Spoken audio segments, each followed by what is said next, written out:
Olá! Hoje a gente vai mergulhar em uma das questões mais profundas da teologia cristã. Afinal, o Espírito Santo é uma força, uma energia ou é uma pessoa divina? Para entender essa questão, vamos explorar um campo de estudo chamado pneumatologia. Para muita gente, a ideia do Espírito Santo é bem abstrata, né? E até um pouco confusa. Por isso, hoje vamos investigar como séculos de pensamento teológico tentaram definir essa figura que é tão central para a fé cristã. Então, esse aqui é o nosso roteiro. A gente começa com a grande pergunta: força ou pessoa? Depois vamos para a base de tudo, que é a Trindade. Em seguida, a gente analisa o que significa ser uma pessoa divina e descobre como uma única letrinha causou uma briga enorme. E no final, a gente vê por que tudo isso importa até hoje. Ok, vamos começar pelo começo, né? Essa pergunta, força ou pessoa, é o ponto central de um campo de estudo teológico bem específico. E essa área, a pneumatologia, basicamente gira em torno dessa questão. O Espírito é só um poder, uma energia divina, ou ele é algo, ou melhor, alguém a mais? Para a gente conseguir entender o Espírito Santo como uma pessoa, primeiro a gente precisa dar um passo atrás e entender a ideia da Trindade. É aqui que as peças começam a se encaixar. Esse conceito de três em um é a chave de tudo, porque ele estabelece que é possível existirem múltiplas pessoas dentro de um único ser divino. É o que abre a porta para a pessoalidade do Espírito Santo. E como diz o teólogo Nelson Bomilcar, isso não é só uma ideia abstrata, teórica. É o fundamento da espiritualidade cristã. É o que mostra um Deus que, em sua própria essência, já é comunhão. E essa ideia começou a ser organizada lá no século III por um teólogo chamado Tertuliano. Foi ele que criou termos importantíssimos como uma substância e três pessoas. E essas palavras dele moldaram toda a discussão dali para frente. Tá, então se o Espírito Santo pode ser uma pessoa dentro da Trindade, o que isso quer dizer na prática? Quais são as características que definem essa pessoalidade, ainda mais para um ser que não tem um corpo físico?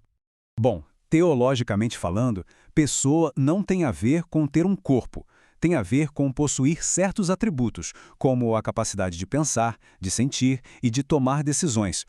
Basicamente, a ideia de pessoalidade se apoia em três pilares: ter intelecto, ou seja, pensar, ter emoção, ou seja, sentir, e ter vontade própria, que é o poder de decidir. A doutrina defende que o Espírito Santo tem tudo isso. E essa argumentação toda é baseada na interpretação de textos bíblicos. Por exemplo, passagens como a de Romanos 8:27 são lidas como uma prova de que o Espírito pensa, de que ele tem uma mente. Outras passagens sugerem que ele sente e que ele determina as coisas, ou seja, tem vontade própria. Mas olha, essa doutrina não foi aceita assim de boa. Pelo contrário, ela foi definida no meio de um conflito gigantesco, uma briga histórica que quase rachou a fé cristã no meio, e tudo por causa de uma única letra. Tudo começou no século IV com um presbítero chamado Ário. Ele dizia que o Filho, Jesus, tinha sido criado pelo Pai. E se ele foi criado, então não era da mesma natureza divina do Pai.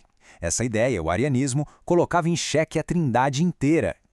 E o debate todo, no fim das contas, se resumiu a uma letrinha.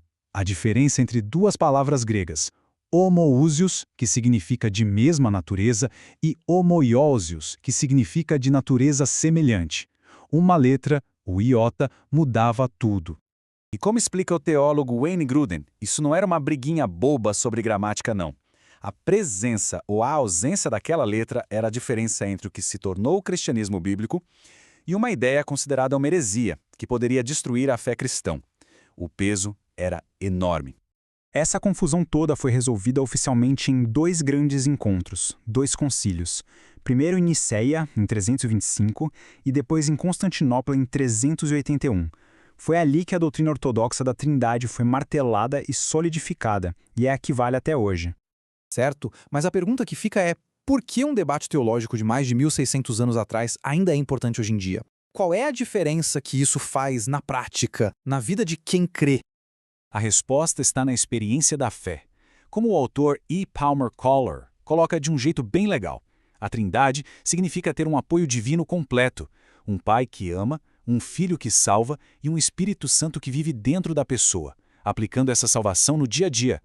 Ou seja, ao definir o Espírito como uma pessoa, a doutrina o tira do campo de uma força abstrata, de uma energia, e o coloca no campo de um relacionamento. Ele passa a ser visto como um consolador, um ajudador, um companheiro divino.